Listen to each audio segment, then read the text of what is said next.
90% of U.S. citizens believe there is a God, over 80% try to live life according to their faith, and about 85% identify as Christians. These statistics suggest that the majority of people going to counseling will have a spiritual perspective. So how does this pertain to you?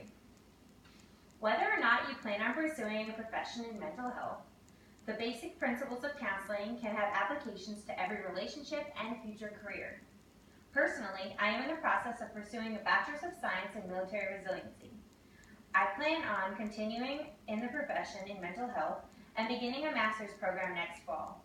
Currently, I'm employed at a local VA clinic where I personally witness the benefits of mental health counseling every single day.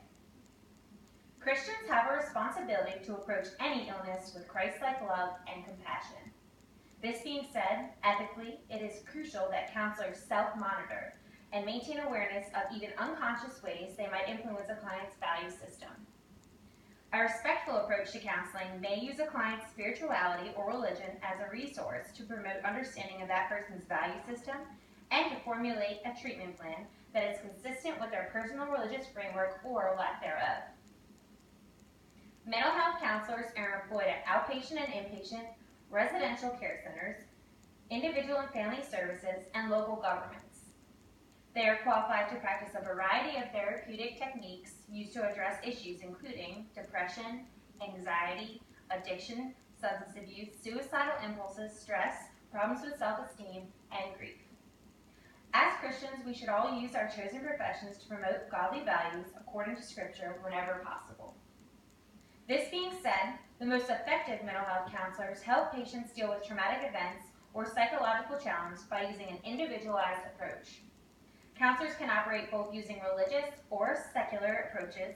However, either methodology requires that the clinician abide by a strict ethics code. To be clear, there is a distinction between spiritual religious counseling and integrating spiritual religion into the practice of secular counseling. In either case, counselors imposing their personal religious or spiritual values on clients, whether directly or indirectly, is inappropriate and unethical. Historically, there has been a distinct separation between the sciences of psychology and theology. However, today, many practitioners are recognizing that the value in understanding the cultural background of a client. This includes dimensions such as religion and spirituality, or lack thereof. Studies have proven that a culturally competent counselor does not see his or her group's cultural heritage as superior to that of others. A culturally competent counselor is open to the values, norms, and cultural heritage of a client and does not impose his or her values or beliefs on those clients. Even when practicing secular counseling, it is prudent to accommodate the spirituality of a client when applicable and permissible. Numerous studies have found spiritual approaches to yield equal, if not improved, outcomes to counseling that places no focus on the religious identity of the client. By integrating religious elements, the counselor shows acceptance and respect for their religious client, which in return is likely to increase the trust and elevate the therapeutic alliance. Positive rapport is essential for a productive and positive counselor-patient relationship. Difficulties in interaction can threaten social relationships and interactional partners who want to maintain rapport. These people feel a need to manage those difficulties. In situations that involve positive rapport, both counselor and patient seek to strengthen, maintain, or protect harmonious relations. In negative rapport situations, discourse can be challenged or even derailed. Furthermore, studies have clearly demonstrated that religion is an invaluable factor in the process of instilling and facilitating positive coping, psychological well-being, and resilience. Positive religious coping has been associated with better mental outcomes in medically and mentally ill patients. Positive coping methods include spiritual support from God or a higher power, rituals to facilitate life transitions, spiritual forgiveness, support from a religious institution or clergy, and reframing a stressful situation into a larger, more benevolent system of meaning. Much of the psychological and medical literature available regarding resilience parallels the biblical or theological views that Christians study. Just as scriptural references emphasize the importance of intimate relationships, friendships, and family, social support has been described as an important predictor of resiliency.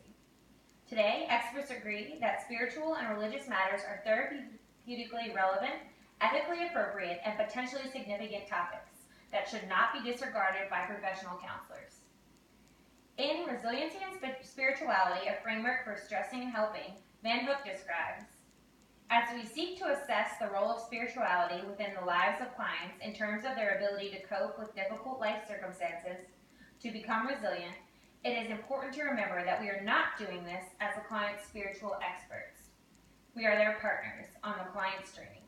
We must be aware of our own spiritual journey so that we do not impose this unrealistically or unethically on others. Both a thorough assessment and informed consent are definitely prerequisites for incorporating spirituality into therapy.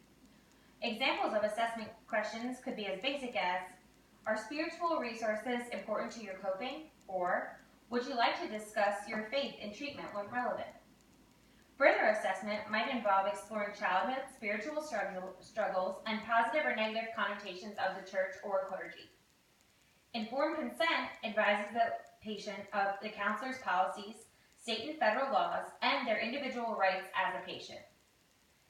In conclusion, spirituality-infused counseling methods can be very effective on a patient with a religious predisposition. However, professionals must take care to infuse that religion with respect to their client. It is the aim of Liberty University to arm Christian counselors with the skills to use their profession to promote godly values. Fortunately, as this speech explored, the benefits of infusing spirituality into therapy have proven vastly beneficial, and it is possible to do this without violating the rights of a patient. Thank you.